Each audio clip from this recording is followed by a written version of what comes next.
If you have ever spent a Saturday morning kneeling on cold stone, scrubbing a patio for an hour, you already know the physical toll. Your back aches, your knees are raw, and by the end of the month, that familiar green shadow creeps right back into the very same joints and low spots. So you buy an $18 bottle of commercial moss remover. You pour it on, the air fills with the smell of a swimming pool, and the green goes pale. But a pale moss is not a dead moss. Bleach strips the color, tricking your eye, while the plant survives to soak up the next rain and return 6 weeks later. There is a way off this treadmill. 3 basic ingredients from your kitchen, costs about $2, and demands 0 scrubbing.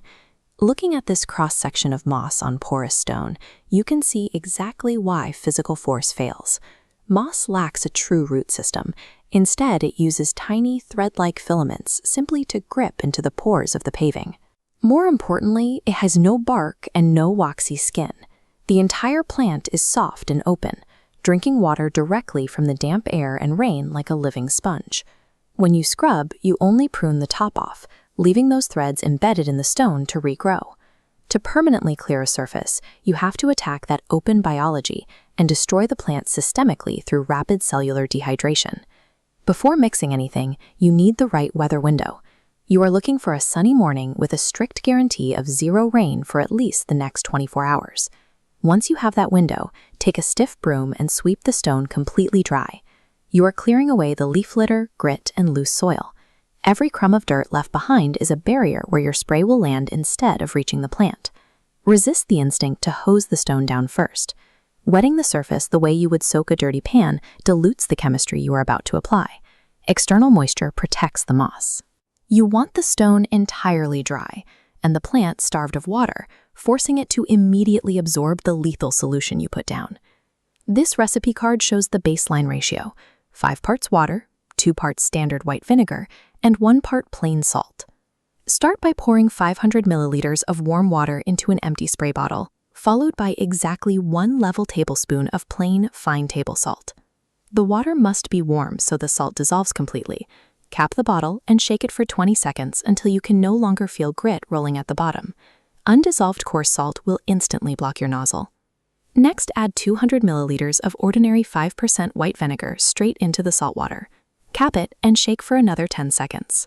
The acetic acid in that vinegar acts as the primary breach. It burns straight through the unprotected soft outer tissue of the moss on contact. Once the tissue is breached, the dissolved salt takes over. It acts as a powerful desiccant, forcibly extracting the internal water out of the exposed plant cells and locking the surface so moisture cannot return. By combining these basic household staples in this precise ratio, you create a highly targeted herbicide that dismantles the moss from the inside out. Hold your nozzle about 20 centimeters from the dry stone and heavily soak the moss. Spray a hand's width past the visible green edges until the entire patch turns dark, shines wet, and liquid physically pools in the low places and joints. In this side-by-side visualization, you see why light application fails. On the left, a light mist evaporates harmlessly off the top. On the right, a heavy soak carries enough volume to penetrate the plant and drive the salt down into the embedded threads. For deep-rooted weeds pushing up through hairline cracks, boil a kettle and slowly pour a thin stream of boiling water straight down the seam. The extreme heat destroys those root systems instantly with 0 added chemicals. Keep the spray bottle strictly on concrete, gravel, and paving. Salt stays in soil for a very long time, so you must never spray this along the edges of your flower beds or a petal of a vegetable garden. The success of this method hinges on absolute execution, total liquid saturation of the moss, and strict containment away from the biological life you want to keep. Now you step back and give the chemistry time to work. It requires 24 to 72 hours of direct sunlight to bake the mixture into the cellular structure of the plant. Watch this time-lapse simulation to see exactly how the plant breaks down. Within hours, the bright green goes dull and shifts to an olive color. That is the visual signal that the vinegar has breached the tissue. As the sun and salt aggressively extract the internal water, the color shifts again, dropping from olive to a dry, rusty brown. Finally, the moss will turn a pale straw yellow. Its edges will physically curl and lift slightly away from the surface of the stone. Do not touch it before this happens. If the moss is still brown, it is still gripping the stone. Premature intervention means you are fighting a plant that is entirely capable of holding on. Patience does the heavy lifting. You must wait until the plant's pale, curled appearance proves its structural collapse is complete. Take that same stiff broom and sweep dry. Dead moss offers zero resistance. It will peel away in dry sheets, leaving the joints clear and the stone completely bare. To extend the time before it returns, alter the microclimate around the stone. Trim back overhanging branches to let the sun hit the path, and clear out gutters that drip onto the paving to remove constant moisture traps.